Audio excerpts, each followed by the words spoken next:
Hello, and welcome to another episode of the All Pop No Culture podcast. I'm your host this week, Kevin, and I'm all alone again. But I want to make this one kind of about everything that's coming up in 2024. We had a great 2023, lots of great television, lots of great movies, lots of great games, and it's time to look forward to what's coming up this year. So, without further ado, we'll kick off and just see what we got coming up. I know that films are going to be super busy this year. At the end of the show, when the music plays and we pop up our logo and stuff, I'll actually run like a full list of what's coming out and the dates and stuff. There's a few things that, at least as of right now, still don't have actual release dates, so it'll be a little separate. But I'll put films and then the TV shows at the end there, so you can get an idea of everything that's coming, because I there's no way I can cover everything, and even when I list everything at the end, it won't be everything that's coming out because there's just a bazillion things that come out. There's thousands of movies that are released every year. So I'm just trying to get ahead of it and put up the things that are, the most interesting. I'm going to start with films and go through the top 5 things that I'm really excited about this year coming up, and then, probably throw in a couple of honorable mentions here, because there is, like I said, definitely a lot coming out, some stuff that looks kind of fun, some stuff that probably won't be so great, but I just want to get it out there. So, going down the list here, to start off the year, probably something that actually looks fun to me. I don't know that it's in my top 5, but I'm kind of curious to see how it goes. Is Argyle, starring Henry Cavill. This is a fun-looking spy thriller, kind of starring a ton of people, primarily Henry Cavill. He's the named character, Argyle, but everybody's in this. You got Sophia Boutella, who is just in Rebel Moon. You've got Catherine O'Hara from Schitt's Creek, Home Alone, and a bazillion other things. Bryce Dallas Howard, Dua Lipa, Ariana DeBose, Bryan Cranston, Sam Rockwell, Sam Jackson, John Cena. It's crazy. It's a laundry list of names. So it looks like a lot of fun. Again, it's just a spy thriller, so it will have its twists and turns and its excitement and its fun and action. But the important thing about this one is it just looks like a fun movie. So that one drops in February, early February. I think the second, later on in February, the one that I'm still can't get super excited about is Madam Web. It's got a few names in it, but none of them are particularly great in my book. I've not seen anything that necessarily blows me away with any of them. I still don't have a lot of faith in the Sony Spider-Verse. It never seems to quite work. Nothing's really great in there. I know Venom has made a ton of money in its movies, and later on down the line, Venom 3 comes out. But Sydney Sweeney, Emma Roberts, Dakota Johnson, Adam Scott, it's not a bad cast. It's not a great cast, and I don't know how you do Madam Web, or I don't know how later on in the year you do Craven without Spider-Man. They don't make sense to me, and they've even in Madam Web thrown in kind of an anti-Spider-Man to be the villain, if that's what he is. And I haven't seen a trailer that makes it look particularly good. So, we'll see. Next one that I can't decide if it's in my top 5 or not, because it's gonna be really, really pretty. It's gonna be a beautiful movie. I don't know if it'll be a great movie, but, the story's great. It's a classic tale. So I'm talking about Dune Part 2. That one, again, is gonna be a gorgeous movie. It's gonna be, breathtaking, beautiful. The landscapes are gonna be incredible. The special effects are gonna be great because 'cause they're doing a lot of practical effects. Is the problem with that one is just that it's long and slow. So we'll see if it's any good. I mean, it'll be good. Okay. I can't say that it's not going to be good. I don't know that I'm going to love it because I didn't love the first one, but I did like the first one. I like the book a lot. So I like the story a lot. It's just a ton of information, and to do Dune in 2 parts might be a mistake. I don't know. It's so long and so involved that maybe it should almost be 3 movies. or it should have been a miniseries again on HBO or something. But we'll see. It's a lot, and it's like I said, it's long and it's slow, but it's going to be really pretty. I think in a lot of ways it'll be sort of similar to Rebel Moon in the pacing. You're going to have your action scenes, but then you're going to have your bunches of dialogue. Where it will be better than Rebel Moon is in the story itself and the storytelling. I mean, the script is going to be better, the acting is going to be better. It's obviously a better movie than Rebel Moon, but, I think it'll actually have some similarities, and like I said last week, I don't hate Zack Snyder, and I don't hate Rebel Moon. That one just didn't quite blow me away, and to be fair, I think I'm gonna come away feeling the same way about Dune Part 2. Oh, and that drops on March 1st, so that's the beginning of March. Going to the end of March, the 29th, will be Ghostbusters: Frozen Empire. This one I'm pretty excited about. This one might be on the my top 5 that I'm excited for. This one will be fun. It's a sequel to Ghostbusters Afterlife. It's bringing over a bunch of the characters from Afterlife. You got Carrie Coon, Bill Murray, McKenna Grace, Paul Rudd, Dan Aykroyd, Finn Wolfhard, Ernie Hudson. So the cast for it looks great. I'm not quite sure what the premise is, other than it's really cold. I don't know who our main villain is. I don't think it's been announced yet. It just says for the description of it, when the discovery of an ancient artifact unleashes an evil force, the Ghostbusters, new and old, must join forces to protect their home and save the world from a second ice age. That's all it says, and the trailer shows a lot of cold coming. So I don't know. I don't know exactly what it's about, but it's a Ghostbusters, and the Ghostbusters are always fun. So it's one to be excited about. And again, that's the end of March there. A couple weeks later, in the middle of April, the 12th, is another one that I'm actually super excited for. It won't be good. So, I'm not necessarily saying this is going to be the best movie of the year or anything, but it's called Godzilla X Kong, and it looks like fun. It's a kaiju movie. It doesn't look as good as something like Monarch, which has been great this year, or just last year. This is just a giant kaiju beat 'em up movie, but it'll be fun. I'll take my kids to see it. We'll have a good time, and I think it'll be a good theater watch. Be big and exciting and explosive. And who doesn't love Godzilla at this point? Especially in recent years, he's been a blast to watch and see and everything. So, yeah, I'm pretty stoked for that one. At the end of April, we have Civil War. This one I'm super excited about. It's got a handful of decent people in it. Actually, the cast looks less impressive than something like Dune or Argyle or something like that. But the cast that is in here is really tight and really good. So you've got Jesse Plemons in the lead, Kirsten Dunst in one of the leads. Nick Offerman plays a very interesting looking president of the United States. And so this one is literally a civil war. It's one of the things that everybody laughs about is it seems like California and Texas have teamed up against the rest of the country, and there's a big battle, and then in dealing with the political ramifications of this civil war. This one's directed by Alex Garland, who's done a ton of films that are really interesting and really smart. So he did Ex Machina, which was great, Annihilation, which is pretty solid. I didn't like Annihilation as much as Ex Machina. Men, which is bizarre and weird. He did the fantastic 28 Days Later. So, he's got some pedigree there and in the intellectual smart stuff. So I really like the stuff that he puts out. So I think we talked about the trailer for Civil War when it dropped a few weeks ago, and it looks heavy, it looks intelligent, it looks scary in its own way. So I'm definitely looking forward to that one. It'll be a harder one for me to go see in the theater because I don't think anybody in my family is going to be interested in it. So I probably won't catch it right when it drops. But as far as films for 2024 go, it might be one of the ones I'm most excited about. Like, this might even be top 2 for the year.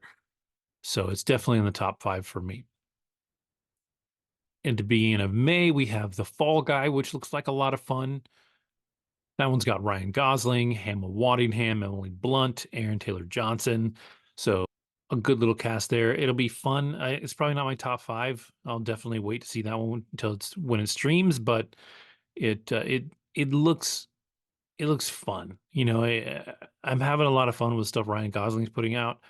I kind of like that he stretched himself into, some comedic acting and stuff like that. This is still an action movie, so it'll be fun to see. Directing and writing wise, nobody I've ever heard of. I don't, like I said, I don't have necessarily high expectations for this one, but it looks like fun. The end of May is probably the first real like battle weekend that's just going to be wild. So the 24th, you have two blockbuster movies lined up against a family movie. So it's not quite that Barbenheimer setup that we had this year.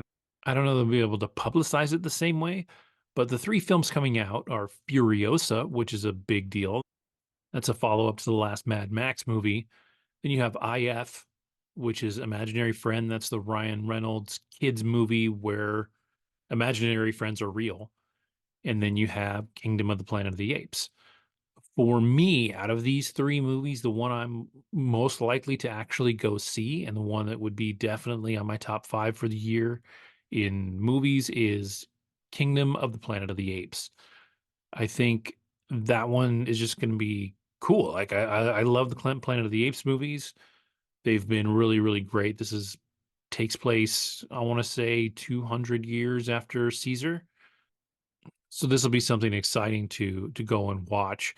Furiosa looks really good. Again, it's one of those movies that looks really pretty, and I think it's going to be really smart. I didn't get into the last Mad Max movie, so I'm less excited about Furiosa. And I think we talked about this on the show, where I know that it's a good movie, and I keep hearing about how it's a good movie, and I probably need to go watch it again to see if it's actually any good.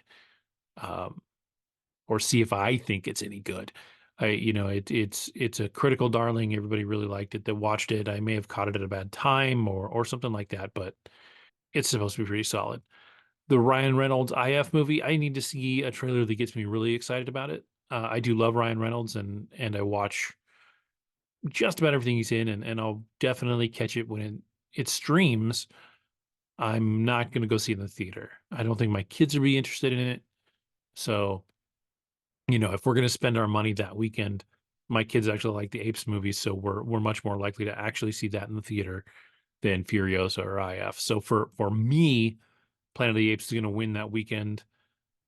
I don't know who the real winner will be. That'll be crazy to see, where that one goes, because that's a three. Well, I was going to say three very different films, but I think Furiosa and Apes aren't necessarily that different. They're going to be a little gritty and a little dark. So we'll see there. I don't know. I don't know. We'll see. I think maybe one should end up moving. There's really not a lot going on in May. So if one of them moved a week earlier or 2 weeks earlier, they could do really well. It's not, I don't think The Fall Guy is going to be a huge blockbuster that they have to compete with from the beginning of the month. So one of those movies, Furiosa or Apes, would do well to move back a little bit just to not compete with the other one and make some money. So we'll see how that goes. In early June at the 7th, so the end of the first week of June, is Ballerina with Anna de Armas, Keanu Reeves, the late Lance Reddick, which breaks my heart and at least makes this something that I kind of want to watch. Although, to be fair, I am very, very behind on the John Wick universe. I don't think I've seen any of them past John Wick 2, so I need to go watch those. But this is in the John Wick universe, and it looks a little sometimes like a Black Widow ripoff. So I'm not sure, how excited I really am for it. I don't know, if I'm going to bother to see this in the theater. Well, I know I'm not going to bother to see it in the theater, but I'm definitely curious to see how it plays out. And I'll definitely, before it streams, watch the John Wick series so that I can, take this in the way it should be. I mean, it's going to be exciting. And obviously, it's in the John Wick universe. Anna de Armas is absolutely beautiful. Having Keanu Reeves in there is great. And like I said, uh, the late Lance Reddick is he's one of those actors that I really love, and it's was really disappointed to see him pass away so early. So to have the opportunity to see him in something again definitely puts it on my list to watch. It's not in my top 5 or anything, but I'll check it out. Through the end of June, there's 3 big sequels coming out. One's actually technically a prequel, but there's 3 sequels coming out. So in on the 14th, you have Bad Boys 4 going up against Inside Out 2. I don't I don't know. I need to see a trailer for Bad Boys 4 that gets me excited about it. I didn't even know this was coming out or getting made. I haven't seen anything from either actor in a while that has made me particularly excited. I do like the Bad Boys films. They're not great. They're definitely Michael Bay type blockbuster films with big action and jokes and all that. And the guys are funny as long as they're, well directed and the script is good. So we'll see. I don't know. I don't know. I don't know. Can't say I'm excited for it yet. There could come a trailer that's really great, and maybe I'll get super excited about it. But at least for now, it's just it's a movie that's coming out.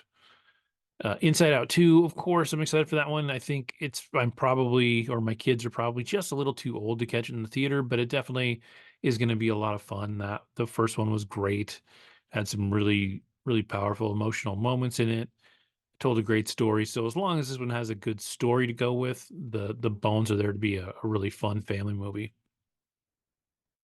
The next one at the end of June that is pretty exciting is A Quiet Place Day One. So it's a Quiet Place prequel. I think it's a whole new cast. I don't think our characters from the first Quiet Place movie are going to show up, but you've got Jaimin Hansu, who was just in Rebel Moon. And I've always been a fan of Jaimin Hansu's work. He's really cool. Lupita Nyong'o, she's awesome. Joseph Quinn from Stranger Things is in there. So, I mean, it's a decent little cast. It should be a tight movie, but this one's about the first day of the invasion. It right now the plot is pretty well under wraps, so we just know that that's kind of when it's taking place. It's literally A Quiet Place Day One. It's that first day we see a little bit of the flashbacks in the first 2 movies, but we don't really settle into it. So this will be a story from a different point of view in that same universe and on that same day. So I think that one will be pretty cool to watch too. Couple of movies that have a June, July release date, but no actual date yet. Beverly Hills Cop, Axel F, and Twisters, both sequels again. So right in the middle of the year, we're getting sequels out the yang. But those ones, I'm really hesitant for either one yet. I the first bit of stuff that I've seen for Beverly Hills Cop actually looks pretty funny. It should be better than the previous Beverly Hills Cop film, but having just watched what was it, Candy Cane Lane, I think was the one that Eddie Murphy was in, was only okay. And I don't think he necessarily lost anything, but you know, Axel Foley was hilarious when he was in Beverly Hills Cop. It was a great character. I worry that, this is gonna age like Indiana Jones, right? Where people may not be excited enough for it anymore unless they're the ones that grew up watching it. And I know that's a core audience, but I don't know if this is going to translate to a movie that makes a bunch of money. This one, I almost feel like would probably be better as a streaming film. So we'll see on that one. Twisters, man, I don't care. It'll be a big, set piece movie. So it'll be action on action and hurricanes and all that.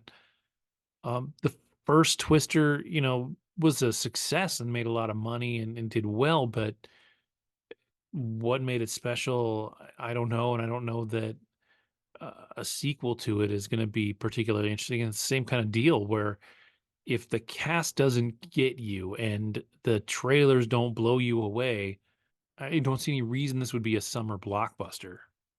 And, like, there's nobody in this one that is, at this point, a real name that's gonna pull you in. It's got Glenn Powell, who's been in a couple of things that I've seen. I don't dislike him or anything, but he's not an A-list name to me. Katie O'Brien, she's you know, big buff muscle chick and all that, but she's cool. Like, she's really dope. She was in The Mandalorian. She's going to be in that film Love Lies Bleeding that also comes out this year. I don't think that's on my list of ones that I'm super excited about, but I am curious about that one. So, you know, she's got a career in front of her. Maura Tierney's in this. Cool. She's been around for a long time, but again, not a name anybody's lining up to go see. The hottest name in this right now is probably Kiernan Shipka. She's done some stuff that's been pretty fun and exciting in the last year or two, but she's not an A-list Hollywood name. Nobody's lining up to see a movie starring Kiernan Shipka. But to be fair, I did love her in in Totally Killer. And she's, I mean, she's talented. I just don't know that she's gonna be the name that everybody's dropping everything to go see. Daisy Edgar Jones is up and coming, but not the biggest name. David Corenswet, we still haven't seen a lot from him. He's been in a few things. He's going to be in Superman. Like, he's hopefully for him, he's going to become a big name, but right now he's not. You know, nobody's knocking down their doors for a David Corenswet movie. Anthony Ramos, who I really like, again, not necessarily an A-lister, so it's weird. I if the visuals don't get you, like if you're not totally blown away with the special effects and the trailer doesn't grab you, then I don't know. Curiously, this one's written by Michael Crichton. I didn't know that, so that's at least interesting. I mean, you're talking about the guy that wrote Jurassic Park and Westworld and all that. So that maybe is enough. I don't know. We'll see. The big one in July, the movie I think that is going to be, I don't know, it's going to be the resurgence for the Marvel films for the MCU is Deadpool 3. Uh, there still hasn't been a trailer yet, so we'll see exactly what's going on in that one soon. They're definitely going to play into the multiverse stuff that's going on. It's going to be wild. It's going to be over the top. It's going to be crazy. The downside to it being really the only actual MCU movie out this year is it's going to be rated R. So it's going to be harder to get people in the theater for it. And not harder. I mean, it's going to, you know, do well, but you can't get kids to go see it. So I don't think it's going to be that billion-dollar tentpole movie, but I think it's the one that's got the most buzz as far as the all of the superhero movies coming out this year. You know, overall the Sony Spider-Verse movies, I think this is probably going to do better than any of those. But being rated R does make it hard for it to make, you know, as much money as it could if it was PG-13. But Deadpool deserves a hard R. The first two were fantastic. So, you know, they need to let it breathe and let it do what it wants. Having Hugh Jackman and Ryan Reynolds together is just a brilliant bit of chemistry. So that'll be amazing. So, I mean, it's going to be fun. I'm definitely going to go see it in the theater and enjoy it. Hopefully, my kids will want to see it. I know rated R is sketchy bringing your kids in there, but you know they've seen the first two, so they'll be fine. Heading into August, on the 9th of August, we have the Borderlands movie coming out. If you haven't seen the Borderlands games, then you know you'll have to wait for a trailer and see if this really catches your eye or not. It's got, you know, Kate Blanchett in the lead. Ariana Greenblatt is one of the leads in there. She's kind of up and coming, so she'll be fun to see in there. Jack Black plays a little robot called Claptrap, so he'll be funny, but he won't necessarily be on screen himself. So Gina Gershon, Kevin Hart, you know, there's a handful of names in there. Janina Gavankar, who's been around a little bit, but if you're not familiar with her, she was in True Blood. She's been in a bunch of Star Wars stuff. She does a lot of voice acting in video games. So This one will be interesting. I'm waiting for a trailer on this one because the games are wild and crazy and fun, and it takes place in a, post-apocalyptic kind of world. But it'll be interesting to see it advertised for the public audience. Curiously, it's directed by Eli Roth, who is a big horror film guy. So that actually at least makes me curious. I don't know if I'm super excited about it, but it makes me wonder what's going to happen in this movie, right? In the middle of August, on the 16th, we have Alien Romulus. This is a new Alien film that's almost completely under wraps. Nobody really knows what it's about yet. It's another one with a cast that I'm not really familiar with. Isabella Merced, I know I've heard of her. She's been around. She's been in a few things. She was in Transformers: The Last Night. If you saw that, she was in the new Father of the Bride kind of remake, but she's not anybody yet. She's a pretty, young actress, but she hasn't really done anything. Kaylee Spaney, I've not heard of her though. I've seen her name pop up a few times in a few things this year, so it seems like she's up and coming. Don't see anything in her list that I really know, although she was in Devs, which was fantastic. And said she was in all 8 episodes, so I'm not sure who she was in that. I'll have to look that up and see if she was one of the main characters. But um, Devs was amazing, so we'll see if she's any good in this. But other than that, like I don't recognize any of the other names in this, so we'll have to see. It's directed by Fede Alvarez, who's another kind of mostly horror movie guy. He did Don't Breathe. He did the Evil Dead remake in 2013.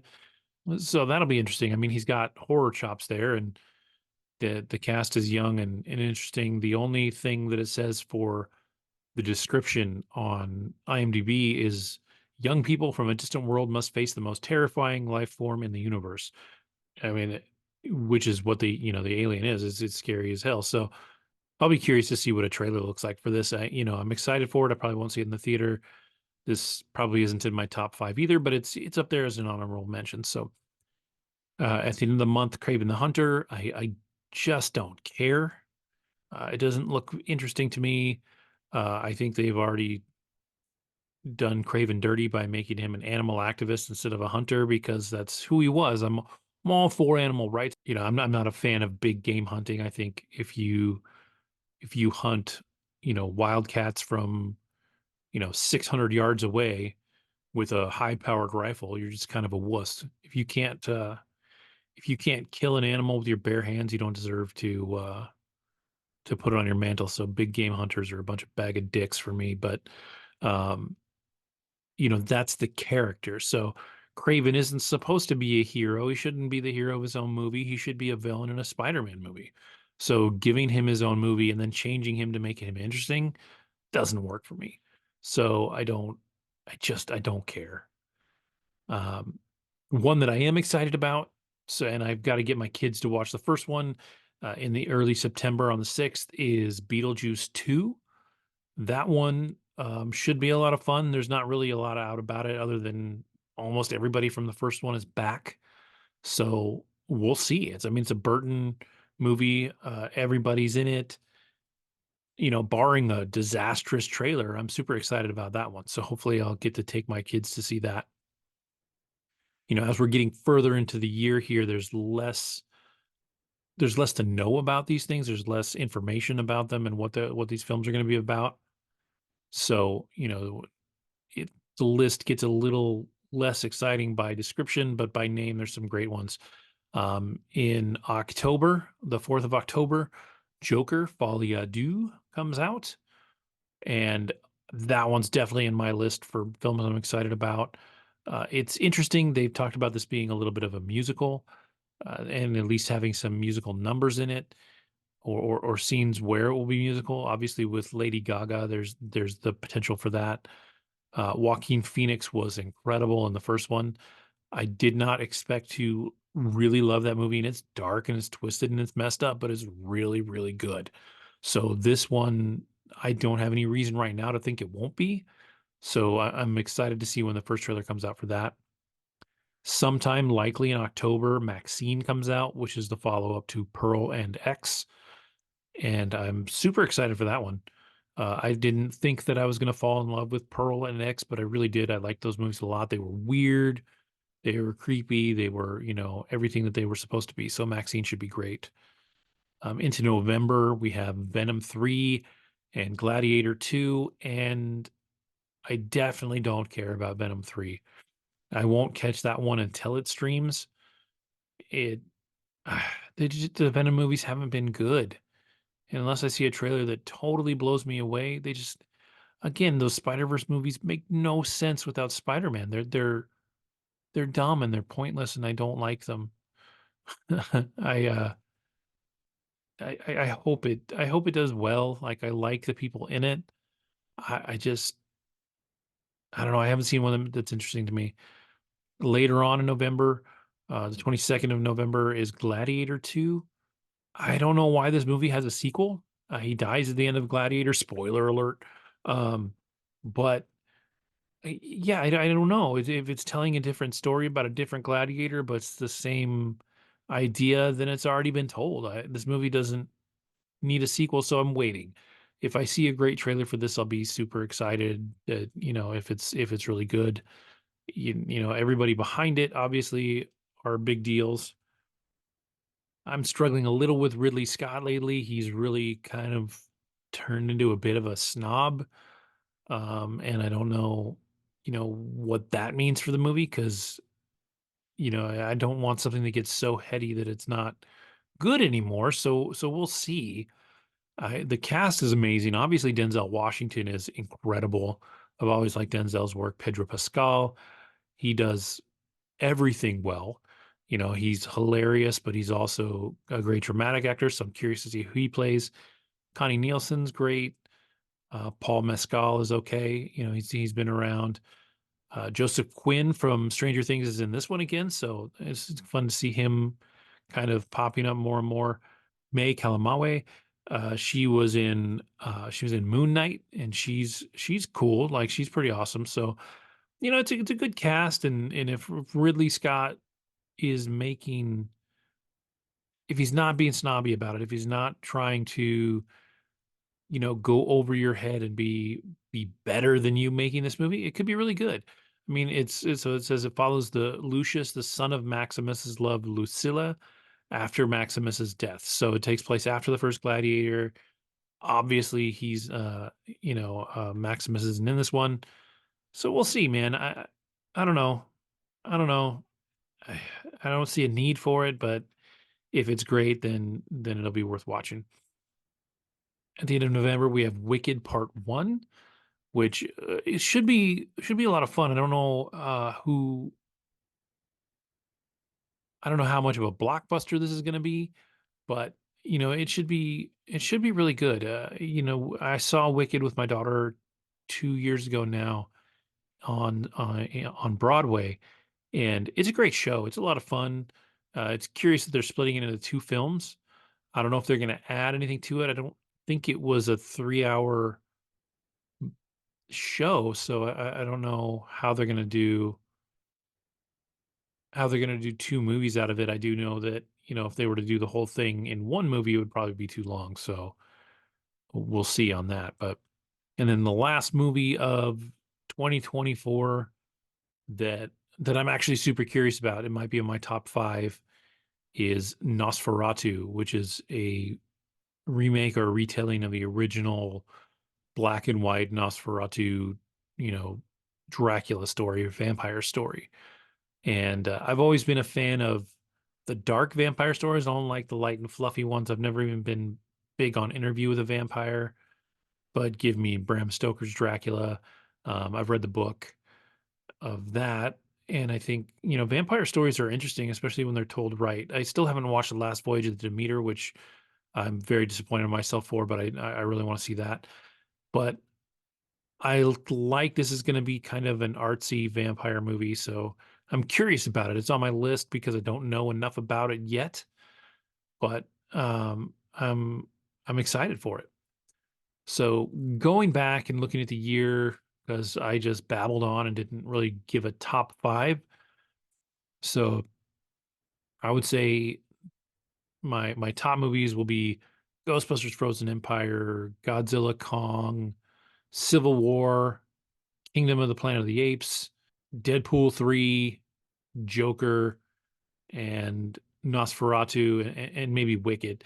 So I know that's more than five, but those are the ones I'm excited about this year. And that's a good chunk of movies to be excited about. The rest of those movies that I listed off, and there's obviously more, is if they they meet a certain fan base. So just because I'm excited about the ones that I listed just now doesn't mean the other ones aren't going to be great. So I think when these movies come out, I hope people are excited about the ones that I'm not excited about, so they do really well. So that was just films of 2024. Now we have a shorter list, but we have television for 2024. This one is a little more up in the air. A lot of things don't have release dates. A lot of things are still in production, so we don't quite know when they're coming out. With the streaming schedules, things don't necessarily release on that regular TV fall schedule. So we'll see what everything is, but there's a lot of good stuff coming out. Jumping right into the Marvel universe on the 10th of January. So right after this episode drops, I hope Echo starts. All 9 episodes will be dropped at once. This looks dark and gritty, and I hope it's as good as it could be. Um, we're kicking off the Marvel street level films, so they're talking about taking Spider-Man back to street level. Daredevil, obviously, and Jessica Jones and all those have been around, but they haven't technically been MCU shows. So now that they're starting to bring those actors back and bring those characters back, there's a lot of talk about Kingpin being the kind of the Thanos of the street level characters, and grounding that in some reality. So we'll see.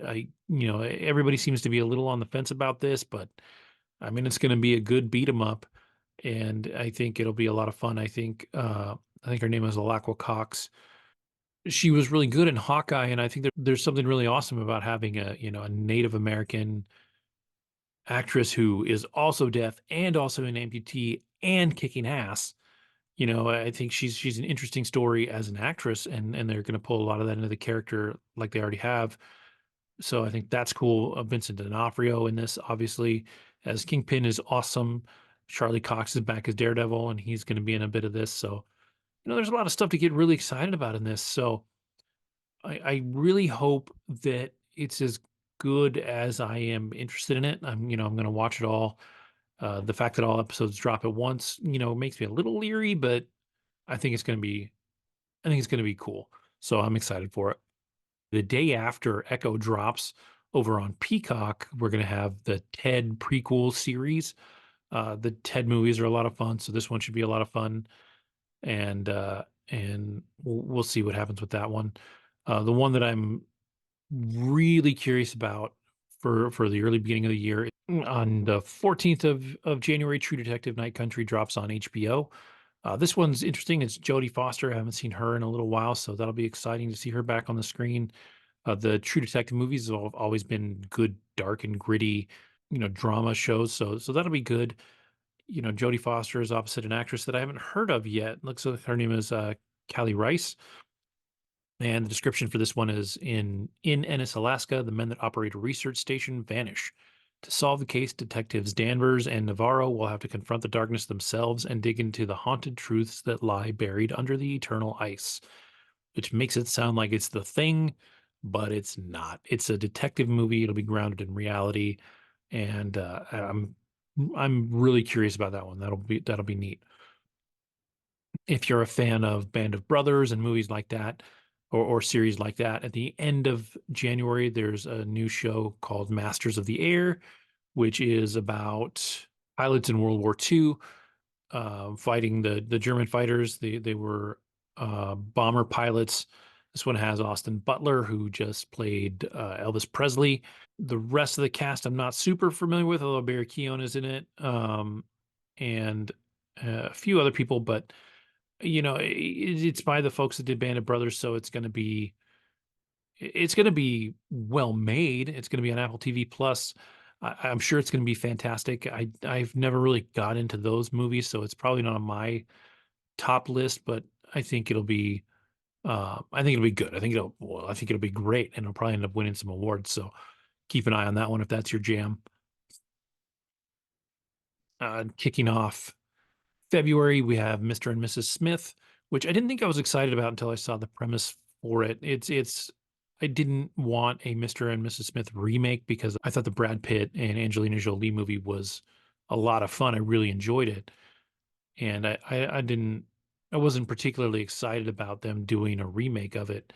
And this one's a little different. So rather than them both being spies and then finding out that they're spies and kind of going up against each other, the premise of this one is these two are still spies, but instead they have to pretend to be married and then kind of learn to get along as the show goes on. So they have to be a happy married couple, but they don't know each other at all. And they get thrown into this, and then each episode is going to be kind of an adventure of the week, with the backstory of them getting to know each other. I actually feel like Prime is a great place for this, with Reacher and Jack Ryan and shows like that. They've got kind of this spy world kind of locked down right now. So I think it'll be fun, and it'll be interesting to see. I like both of the leads. Donald Glover's great. Maya Erskine is coming up, and she's been doing a lot of stuff lately, and she's really cool. You got Paul Dano, John Turturro are showing up in this, so it's going to be a lot of fun. So I'm excited for that one, or at least more excited than I thought I was. In late February, Avatar: The Last Airbender is going to be dropped on Netflix. This is one of the biggest cartoons of like all time. It's a huge or high up on the IMDb lists of top shows ever. I think it's a 9 point something. Yeah, it's a 9.3 on IMDb. So, I mean, we're talking about a series that is beloved and was incredible, and it seems like it's getting the proper remake. The M. Night Shyamalan movie that they put out was an absolute disaster and nobody liked it and it was terrible. But this one they're doing not quite shot for shot with the show, but they're sticking hardcore with the show. So it should be pretty good. They've got a good cast in it, a lot of unknown young names, but they're trying really hard to make this line up with the original, which um, I'm excited for because I think they did such a great job with One Piece recently that I'm really excited for this, and hopefully it's going to be really awesome. I haven't been a fan of The Walking Dead in a while. It kind of got a little rote for me. It was just the same thing over and over and over again. But near the end of February, Walking Dead: The Ones Who Live is going to drop on AMC. I'm at least curious about this one to bring back Rick Grimes and then Michonne and put them together. It'll be interesting. I don't know, what that story is, but it's got Terry O'Quinn from Lost in it, so I'm always curious about it. I don't know if I'm up for more Walking Dead drama, but if I decide that I am, if I see a trailer that really excites me, I might be down with this one. I'm just not sure yet. The first like really impressive big show that I'm kind of excited that I'm actually really excited for now. I didn't think I was, but is the Shogun remake coming out at the end of February on FX.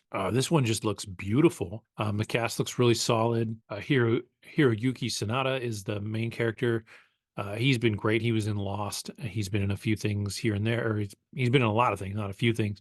But he's not necessarily always the lead, so he's not an unknown, but he's not usually the guy topping the list. Anna Sawai is one of the main characters. She was just in Monarch, which is really great, and finishing up probably right after this or right when this episode drops. But if you don't know, a bunch of the actors, they're all or most of them are Japanese and may or may not be well-known actors in the U.S. yet, but we'll see. But this is a remake of the series that was back in the 80s, I think.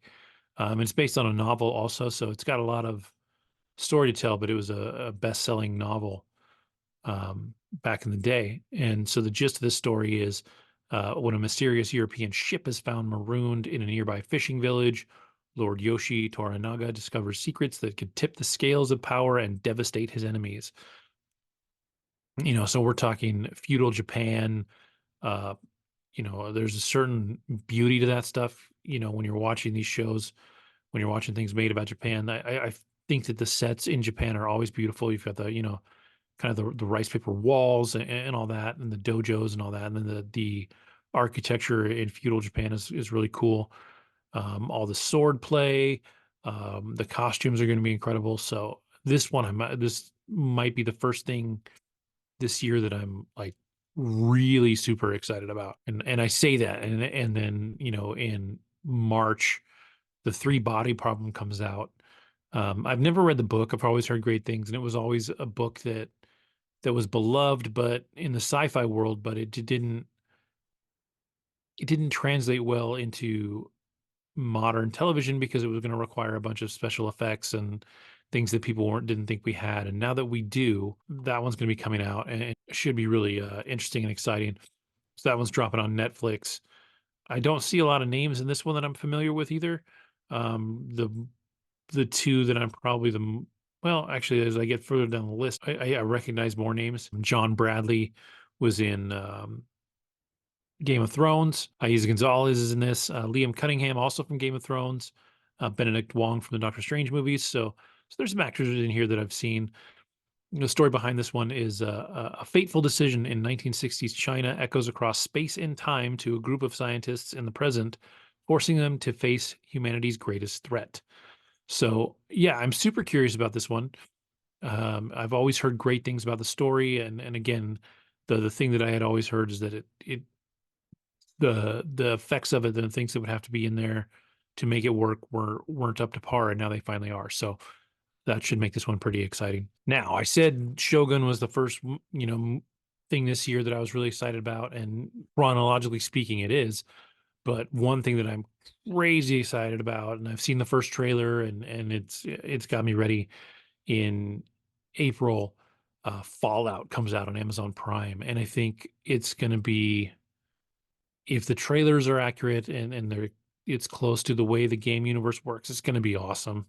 I'm a big fan of the Fallout series. I've played most of them, although I haven't played Fallout 76. And it's a fun, weird universe, so it should be really cool. So I'm definitely really, really excited to see that one come out.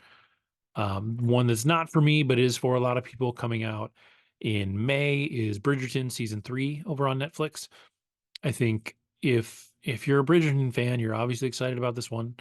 So, everybody's going to be lining up for that. I don't know what the stories are. I know each Bridgerton season is a different story altogether. It doesn't necessarily carry over from the other one, but um, that's a thing that's coming out. So if that's your jam, obviously you're going to be excited about it.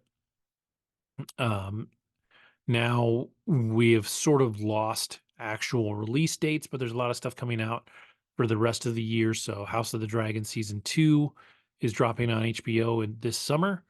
That looks obviously is going to be really good because the first one was really good. The first season was really good. So I'm excited for that one. The Penguin is coming out this fall on HBO. I don't know.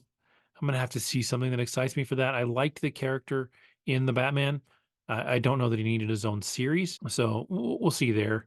A great trailer will make me interested, and because it's streaming, I'm more likely to watch it than if it was a movie in the theater. So, that'll be that makes it more interesting to me in its own way. Um, on Disney Plus in the fall, the Agatha, the Darkhold Diaries is coming out.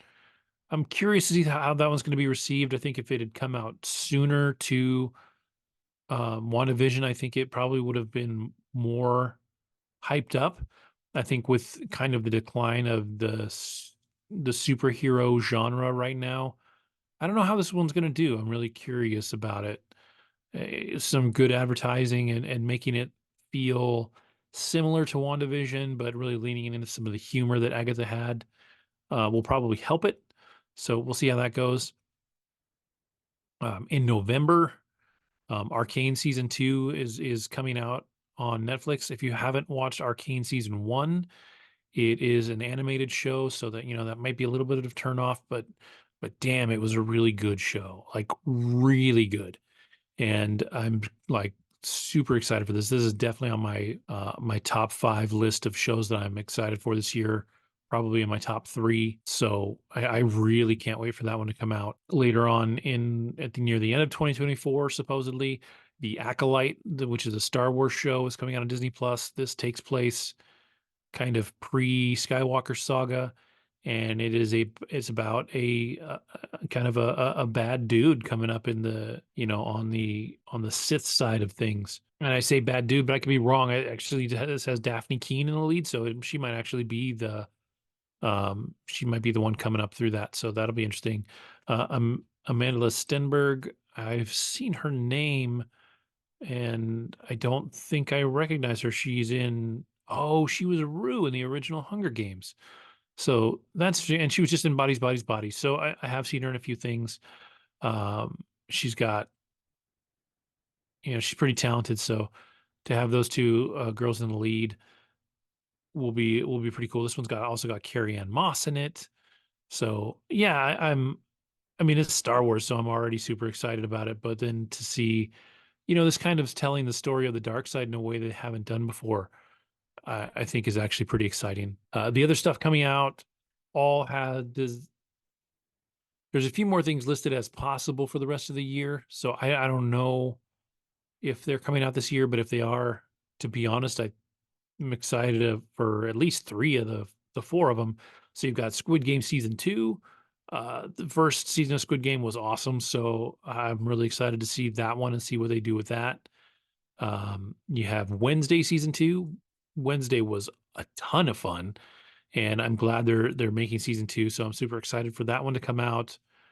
You season 5. I think I'm behind on season 4 of You, but that one's always been a lot of fun. So when that one drops, I'll probably catch it. And then the last one that might be coming out this year is the Star Wars Skeleton Crew, and that one should be a lot of fun too. There's not a lot of information about it yet, other than it's what did I see? The explanation for it was it's basically like an 80s, like almost Goonies type Star Wars story. So it's a bunch of young kids getting together and going out and doing Star Warsy things. So that one looks cool. I hope it comes out this year because I'm definitely excited for that. So again, that was a lot of stuff coming out this year. But the stuff that I'm most excited about: Avatar: The Last Airbender, Shogun, Three Body Problem, Fallout. I'm excited for House of the Dragon, and I'm super excited for Arcane. So that's up there, and then the Acolyte, and then, like I said, 3 of those 4 that are maybes I'm excited about. But yeah, I'm excited for some TV. So we've got some good stuff coming out. And because there's nobody here to stop me for 2024, I'm also a gamer. So there's a lot of awesome games coming out this year. One of the first thing that's coming out that I'm going to spend my money on, but thankfully not very much money on, is The Last of Us Part 2 remastered for the PlayStation 5. I've seen, kind of side by side videos and stuff. It doesn't look to me that much better visually than the first one or than the original part 2. The remaster doesn't seem to have made a huge difference in the visuals because we're not making a huge jump, but I think it will look better. And there's a bunch of extra features and stuff in it that I'm excited about. And the really cool thing is, because I already own The Last of Us Part 2, it's only going to cost me $10 to upgrade. So that one's pretty awesome. I have to say too, I am mostly a console gamer. I wish I was more of a PC gamer. I'm not rich enough to be able to build a computer that can do the things that I wanted to do for PC gaming. So until I start making a ton of money, I won't have a PC to game on. So I can't speak to a lot of the PC games that are coming out. So I'm going to be console heavy on this list, and mostly the PlayStation 5. That's where I play most of my games. I do play Xbox cloud gaming games because I'm a generation behind on that, but the cloud gaming has been kind of a boon for me lately and has been a cool way to play games there. But anyways, so in February, the next thing that's going to get my money for sure is Final Fantasy VII Rebirth. I don't know if you've listened to previous shows, you know that Final Fantasy VII is actually the reason that I am still a gamer today. Many moons ago, when I was probably around 19, yeah, probably around 19. I was working for Kmart and they were shutting down, and I had a manager give me an amazing deal on a PlayStation and Final Fantasy 7 and MLB 95, I think. It might have been 96. And so, it was a great deal. So I was like, okay, I guess I'll play some video games because I hadn't played games in a while. And Final Fantasy 7 blew me away and totally got me back into gaming like hardcore. And I've been gaming, bought every PlayStation console since. And so Final Fantasy 7 Rebirth is the second part of the Final Fantasy 7 remake. I think there's even going to be a third one. So it's going to be beautiful. It's going to be exciting, and it's weird because I already know the story, but I'm super crazy excited for it. So that comes out in February. In March, Dragon's Dogma 2 comes out. I really enjoyed the first Dragon's Dogma, although it's been, 12 years since I've played it, so I don't remember it super well. I just know that I really enjoyed it, and this looks to be, a really solid sequel on it. And it's going to be really pretty because it's coming out on the PlayStation 5. So I'm super excited about Dragon's Dogma 2. Later on in the year, one that's coming out that, man, I don't know if I'm going to be able to play it because it's on the newest generation of Xbox and it's on PC. It's called Hellblade 2, or it's called Senua's Saga Hellblade 2. But Hellblade was one of the coolest games that I've played in a long time. It's not a happy story at all, but it's really well made. And when I finished it, it was really interesting to go back and look. There's a bunch of documentary stuff in the main menu, and this movie really kind of dealt with mental illness in an interesting way. It was, debatable whether the character was really experiencing the things she was experiencing or if it was schizophrenia or something like that. And so, one of the things they did when they recorded a bunch of stuff, because she hears voices and things and she's going crazy as the game goes on. And so, one of the things that they did was they used these microphones. They're called aural microphones, AURAL, and they actually look like ears. And so the way the mic sets up, you see the mic like this, and then off, or the stand like this, and then there's the ears on either side. And so they're designed to pick up sound exactly the way your ears would pick them up. So right now, if you're listening to this on audio with your headphones on, you kind of just hear me in both ears, and that's how it goes. But with these microphones, you'll literally hear some sounds to the left and some sounds to the right. And then when they had people talking in multiple voices, so when she's really feels like she's going crazy, the sound is really like digging into you, but it's different voices coming from different angles, and you could really feel that and hear that in the audio, which was really amazing. The game itself was beautiful. The actress in it was actually amazing, and she wasn't even necessarily supposed to be the actress. She was somebody that worked for Ninja Theory, the studio, but she wasn't an actress. And they needed a stand-in, and they brought her in to start doing stuff, and they kind of fell in love with her work, and she ended up being the main character in it. And so she's going to be the character, the actress in the second one. Um, but this one, I mean, it's dark, it's heavy, it's kind of it takes place in Scotland, and I don't know, like if you haven't played the first one, there's not a lot of games that I recommend for the emotional impact and the almost education that you'll get from them. But Hellblade is an amazing game. So I would really say if you can go get it, go get it. I think it's on the PlayStation.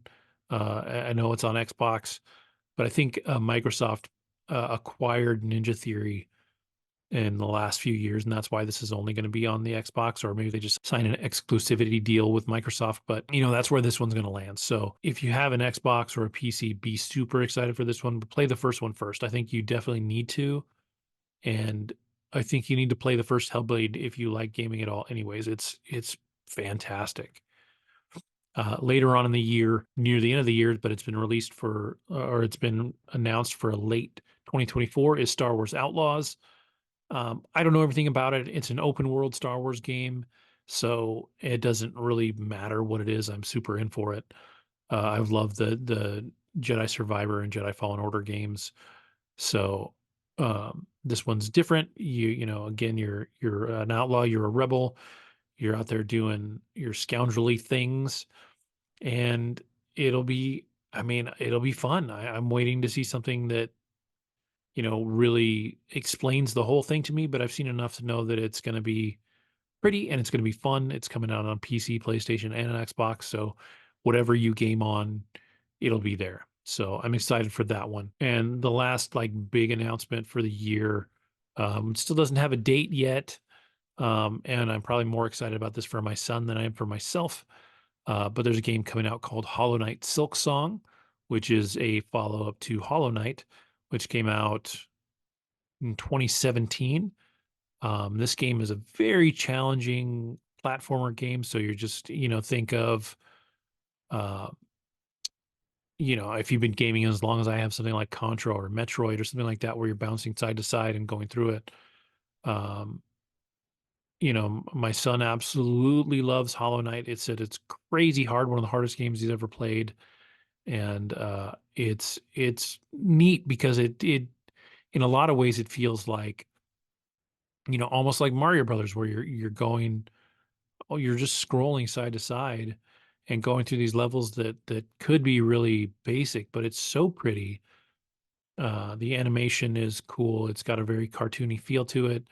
The way that you know, the depth of field kind of moves and slides back and forth makes it a really beautiful game. So it should be awesome. The only real question is when this year it's going to come out. I know my son is dying to get his hands on this game, so hopefully it's coming out sooner rather than later. But that's it. So that's it for the games. And that's everything that I have for the year. I did ask my beloved crew of people that never show up and hang out with me what their top fives are for the year. For Jen, she has Beetlejuice 2, Bridgerton, Squid Game Season 2, Wednesday, and You. Those are her big five things coming out this year. So she's excited for those, and I can't say that I'm not excited for neither. Well, no, I can. I'm not excited for Bridgerton. I don't care, but for everybody else, that should be a lot of fun. Andrew dropped his list for movies. He didn't drop a list for games, but for his movies, he dropped Ghostbusters, Furiosa, Kingdom Planet of the Apes, Quiet Place, Deadpool 3, Alien Romulus, Joker 2, and Gladiator 2. Again, I agree with most of this list. I'm excited for a lot of that. Andy, of course, read Andrew's list and said, I agree with this list completely. So no originality there, but it is what it is. It's a good list, so I can't really argue it. Kim had a short list, one that I didn't actually even see when I was putting my list together, but she has Outlander season 7, part 2, House of the Dragon season 2, Bridgerton, and there's a Ripley series that I haven't seen anywhere. I don't know if that's coming out or not, but it's going to be on Netflix. It might be animated, but I haven't seen anything about it yet, so I don't know when that's coming. But that's on Kim's list. And if there's a Ripley series that's coming out, I'm super excited for it. So yeah, that'll be awesome. Again, I don't care about Bridgerton, but the two ladies in the group are excited about that. So good for them. I hope it's great. I know the people that watched Bridgerton didn't love season 2 as much as season 1, but it's still done pretty well. So excited for the people that love that to go enjoy that. And then of course I asked Pete to put together a list. He didn't put together a list, just like he said maybe he was going to make it tonight and then didn't. So stupid Pete. But I love him. He's just very Petey. So anyways, that's it. That's the episode. That's everything coming out. It's not everything coming out this year, but it's a lot of stuff that's coming out this year. Hopefully hopefully you saw something in there that you didn't know was coming out and you get excited about. If you made it to the end of this, leave us some comments. Let us know what you're excited about for this year. Again, there's tons of stuff. The year is young, and hopefully it's another fantastic year of great television and film. And games, since nobody's here to stop me. Games, love the games. But with that, I'll say thank you for watching. Thank you for listening. Have a great 2024. And we should see you next week, probably covering the end of Monarchs, some of Echo by next week, and hopefully a lot more. So have a great week, and we'll see you next time.